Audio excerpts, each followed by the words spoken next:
Então vamos continuar com as novidades do .NET Core 3 para sistemas embarcados, tá certo? E nesse vídeo nós vamos demonstrar acesso de GPIO e acesso a sensores, né? A dispositivos aí com bibliotecas prontas do projeto .NET IoT utilizando C# e .NET Core 3. Quer saber mais? Fica comigo.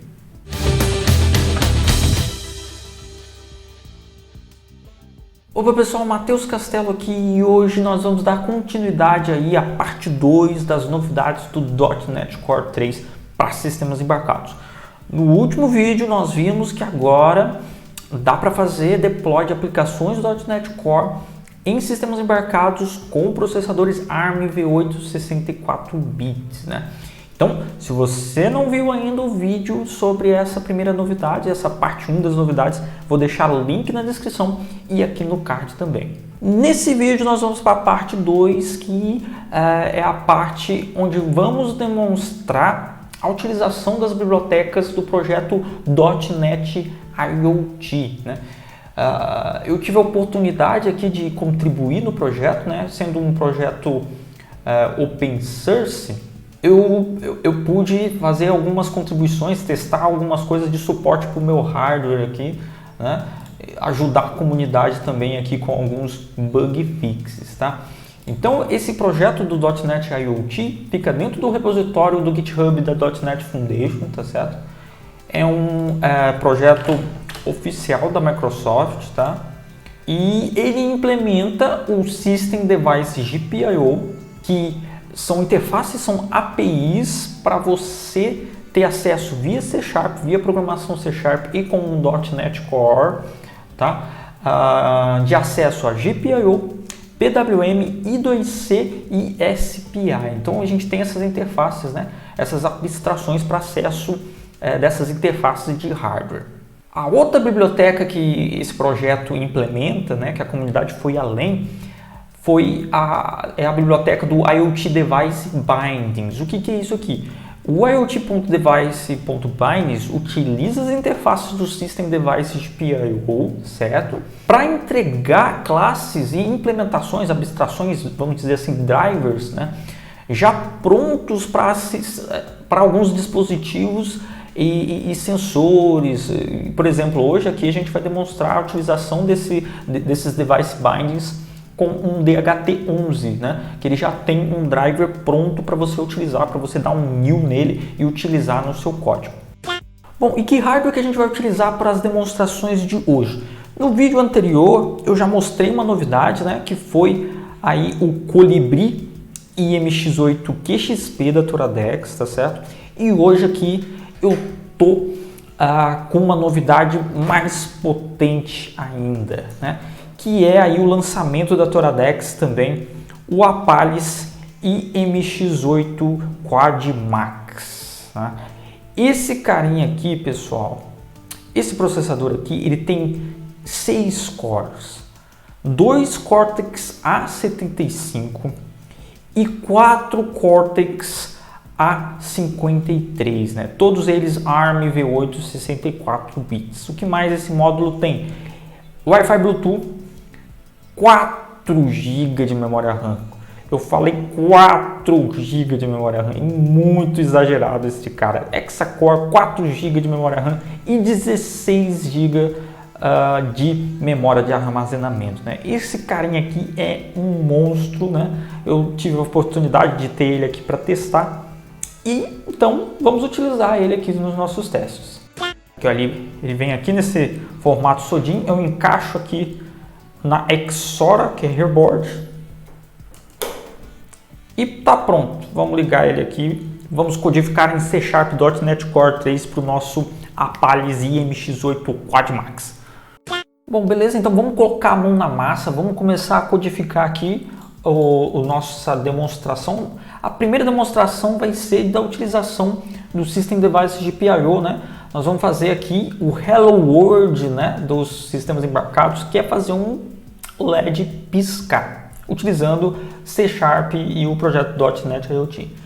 Primeira coisa que a gente tem que fazer aqui na pasta do projeto é adicionar o pacote no GET, tá?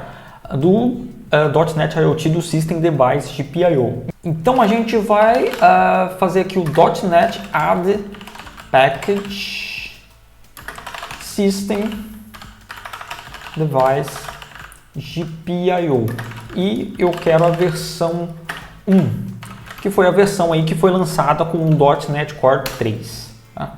Então ele vai fazer aí, vai adicionar, vai fazer o download lá para mim, tá certo?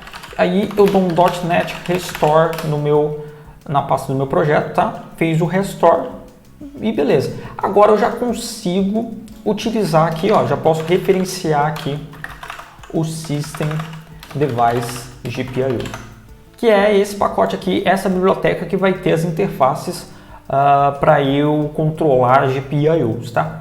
Bom, primeiramente, para acessar, né, para ter controle de GPIOs, eu preciso de um GPIO controller, tá?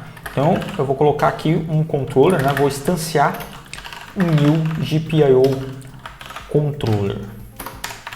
Outra coisa que eu preciso é uma referência, né? Um número do pino que eu vou acessar, onde vai estar conectado o meu LED, onde eu vou querer, né, trocar lá o estado elétrico do pino. E aqui, no caso, eu conectei o meu LED ao banco 0 pino 12. Então eu vou passar aqui o número 12, tá, para o pino, para essa referência aqui, para esse int, tá, que ele vai ser utilizado pelo controller para abrir, né, para ter controle do pino 12. Beleza, temos um controller, temos aí uma referência do pino e agora que começa nós vamos começar a utilizar os métodos do controller, né? Primeiramente, a gente tem que abrir o pino, né? Que é mais ou menos aquele setup que a gente tem que fazer, tipo no Arduino, que você tem que fazer o setup do pino, né? É o que a gente está fazendo aqui. Aí eu vou passar para ele a referência, né? O número do pino que eu quero, que é o banco 0 pino 12, tá certo? E vou passar também, isso é bacana, que eu já posso passar aqui de uma vez só, se eu quero que esse pino seja input ou output. No nosso caso, né, como a gente vai fazer o LED piscar, é lógico que a gente quer ele para output. Beleza, configuramos o nosso pino número 12, tá certo? O banco do GPIO 0, a pino 12, minha 12, para output utilizando o controle. Agora, eu vou fazer um loop infinito aqui. E aqui dentro eu vou utilizar outros métodos bacanas que a gente tem do nosso controller, que é o método write. O que esse método write dá pra gente, né? Ele pede uma referência, o número do pino, que é lá o nosso pino 12, tá certo? E pergunta pra gente o que a gente quer, que estado elétrico que a gente quer nesse pino, que a gente quer escrever desse pino, né? Então eu quero que ele vá para o estado elétrico high, ou seja, vai ligar o meu LED. Bem parecido com o Arduino, né? O write lá do Arduino. Beleza. Aí eu vou utilizar aqui o thread sleep para dar um tempinho, né? Para eu deixar o LED ligado aí por 500 milissegundos. E vou chamar de novo o controller write no pino 12. Mas agora eu vou passar o pin value low. E vou dar mais um tempinho. Sleep 500. Então o que ele vai fazer aqui? Ele vai estar dentro de um loop infinito, certo? E dentro desse loop infinito ele vai ligar o meu LED, esperar um pouquinho, desligar o meu LED, esperar um pouquinho e vai ficar fazendo isso eternamente. A outra coisa que eu vou colocar aqui é um console write line, só para a gente ver que a gente está rodando dentro do nosso loop ainda lá no nosso bash da plaquinha. Vou mandar só um blink aqui. Cada vez que ele entrar nesse while aqui, ele repetir, ele vai printar no bash do terminal. Blink, blink. Então, pessoal, é isso. Não tem segredo, né? O System Device GPIO tem o GPIO Controller, que a gente passa para ele um pino, né? Configura o pino como um output e utiliza aí os métodos write, né? E tem também o método read para você ler inputs, né? Aqui no caso a gente está utilizando o output para fazer o blink do nosso LED. Bom, beleza, teoricamente o nosso programa C# que faz o blink e utiliza o System Device GPIO, né, com o controller, blá blá blá, tá pronto, né? E agora a gente tem que fazer o deploy para a nossa arquitetura, para a nossa plaquinha, né? Para o nosso Apalis IMX8 Quad Max, né? Bom, seguindo as instruções do vídeo anterior, né? Eu vou fazer a mesma coisa, né? Já que a gente tem uma plaquinha ARM 64 bits também, a gente vai fazer o .NET Publish do Runtime Linux ARM 64, Self-Contained para gerar um cross-compile, para gerar um executável que rode na minha arquitetura, tá? Aqui o true.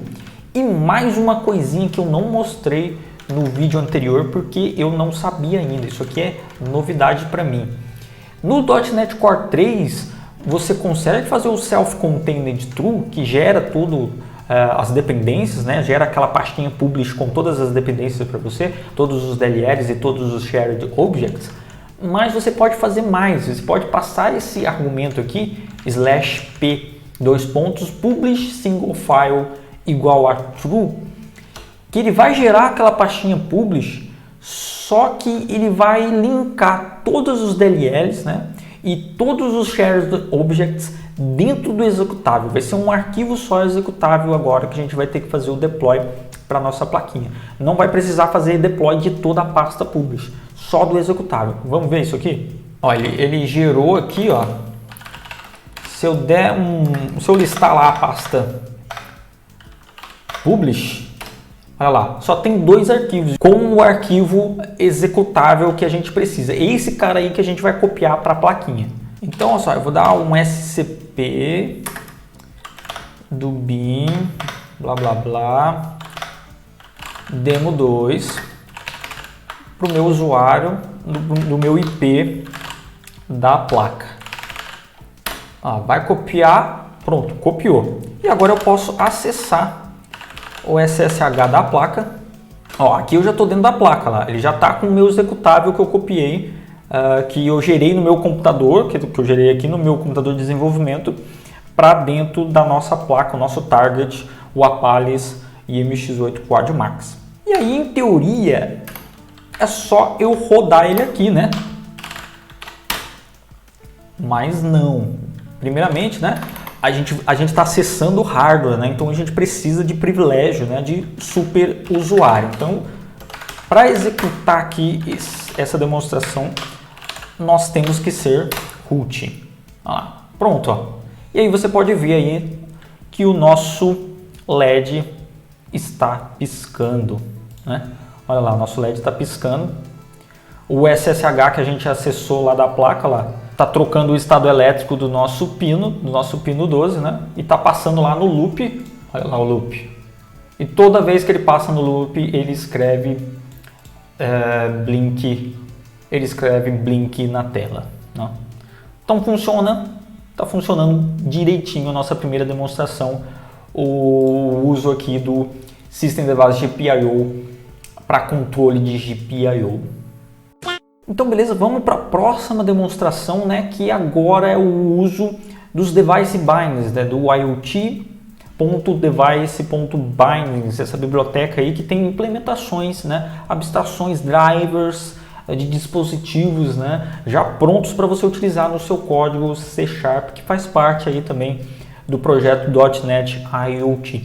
Como vocês podem perceber aqui, eu já mudei aqui o nosso LED para o DHT11 e a gente vai utilizar esse sensor aqui para demonstrar o IoT Device Bindings. Bom, primeira coisa eu vou acessar aqui o terminal e também para utilizar essa biblioteca, nós temos que adicionar o pacote NuGet do IoT Device Bindings. Então eu vou dar o .NET add package IoT.device-bindings versão 1 aqui também.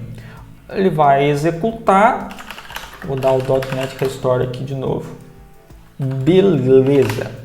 Agora eu já consigo referenciar aqui ao IoT Device DHTXX. Olha só, o IoT Device, o namespace IoT Device, tem tudo isso aqui, ó, já de dispositivos, né, com drivers, abstrações aqui de dispositivos. Aqui no nosso caso a gente está utilizando o DHT11, então vou precisar desse namespace aí, o IoT Device DHTXX.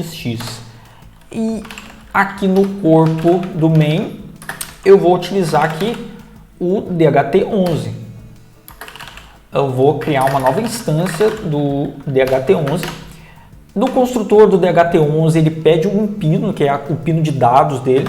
Eu vou utilizar aqui o banco 0, pino 12, o mesmo que a gente utilizou no LED, mas agora está ligado no pino de dados do nosso DHT11, tá? E dentro de um loop infinito, eu vou fazer as leituras dos dados de temperatura e umidade. Olha só como que é simples isso aqui. Eu tenho a instância do meu sensor, tá? E aí eu vou simplesmente, ó, dar sensor temperature, propriedade de temperatura. Pronto. Quando eu chamo esse sensor temperature aqui, ele vai fazer todas aquelas chamadas que a gente precisa para fazer aquela conversão de bits, né? Verificar os bits que estão vindo aqui nos dados do nosso pino do DHT11, né? Uma coisa que eu vou ter que fazer aqui antes, tá? Que eu esqueci, é também utilizar aqui o IoT Units, tá? Porque o nosso sensor temperature aqui, ele utiliza essa abstração aqui para armazenar a temperatura, tá? Então, quando eu chamo aqui o sensor propriedade temperature, ele me retorna uma variável aqui do tipo temperature. Por quê? Porque essa temperatura aqui, olha só, eu posso requisitar ela aqui, né, numa propriedade em Celsius ou Fahrenheit, né? Bem bacana essa abstração aqui. O outro dado que a gente tem no nosso sensor é a umidade, né? Da mesma forma, bem simplesinho, a gente tem a instância do nosso sensor, é só chamar a propriedade aqui, umidade. Pronto. Isso aqui já vai fazer a leitura lá do nosso sensor, já vai pegar os dados para a gente. Só tem uma coisinha que a gente tem que testar antes aqui, que o nosso driver, que o nosso device binding já dá pra gente, é esse carinha aqui. Se esse carinha aqui vai dizer pra gente se a última leitura foi válida. Eu só vou mostrar na tela a temperatura e a umidade quando a nossa última leitura ter sido válida, tá certo? E aí eu vou escrever aqui. Beleza. Bom, bem facilzinho, né? Temos aqui o DHT11, chamou a temperatura, chamou a umidade, armazenou esses dados, escreveu na tela se a última leitura foi válida. E por fim a gente vai dar um tempozinho aqui de 1 segundo para cada loop desse aqui, para cada leitura dos nossos dados do sensor, tá? Então beleza, vamos fazer o deploy desse cara aqui agora. Vou dar o mesmo comando anterior, tá? Vou publicar lá, vou fazer o .NET Publish para o Runtime Linux ARM64 e ele vai gerar um single file executável para mim na pastinha Publish, tá? E aí por fim é só eu copiar esse cara aqui para a placa, copiando, copiou, vou acessar a placa, beleza, estou aqui dentro da placa lá. Um ARM 64 bits. Lembrando que eu tenho que ser root para acessar hardware, tá? E aí, ó, eu já tenho o demo 2 e o demo 3 aqui. E aí vamos executar ele aqui. Lá. Vai tentar comunicar com o dispositivo, com o DHT11. Ih, rapaz. Quem sabe faz ao vivo, hein? Quem não sabe tem que fazer correção. Errei aqui, ó. Deixa eu sair aqui do SSH, voltar aqui no programa. Como eu disse, a abstração usa o nosso tipo temperature, né? E aí aqui eu tenho que pedir para ele, né? Se eu quero essa temperatura em Celsius ou em Fahrenheit. Eu quero em Celsius. E outra coisa que eu não fiz aqui também, ó, eu só dei o write, não dei o write line. Aí tá deixando tudo embolado lá. Beleza, vou fazer o deploy de novo. E vamos executar e agora ele vai comunicar com o DHT11 e pronto, agora está funcionando lá. Ele conseguiu comunicar com o DHT11 e está mostrando aqui para gente na tela Aqui no meu quarto agora a temperatura está 26 graus com uma umidade relativa de 21 a 23%, né? Então tá funcionando, olha só, bem simplesinho, né? A gente só deu um new DHT11 aqui, olha só. Chamou o sensor chamou a instância dele, né? Ponto temperature e ponto humidity e pronto, rapaz. Está pronto aqui o nosso código de IoT para pegar a umidade e temperatura. Bom, pessoal, era isso que eu queria mostrar para vocês de novidade do .NET Core 3, né? Do .NET IoT, né? Como vocês viram, é bem simples a utilização, né? Tem uma API aí bem Arduino, né? Bem parecido com Arduino, né? Você configura, faz o write, faz o read de GPIO, né? Aqui eu exemplifiquei só o caso do GPIO, mas dentro do System Device GPIO você também tem as interfaces para PWM, I2C e SPI, tá certo? Então você pode utilizar essas outras interfaces de hardware também. E outra coisa muito bacana é o Device Bindings, né? Como a gente viu aqui com o DHT11, né? A gente deu um New Device Binding e aí ele já tem todas as propriedades dos dados de controle que a gente precisa do nosso dispositivo, né? Então é muito fácil, agiliza bem o desenvolvimento aí do seu dispositivo, do seu projeto IoT. Dá para explorar muito ainda esse projeto do .NET IoT, né? Vocês podem esperar que vai ter mais vídeos sobre esse .NET IoT, sobre esses device bindings que a gente pode utilizar com o .NET Core 3 utilizando Linux embarcado.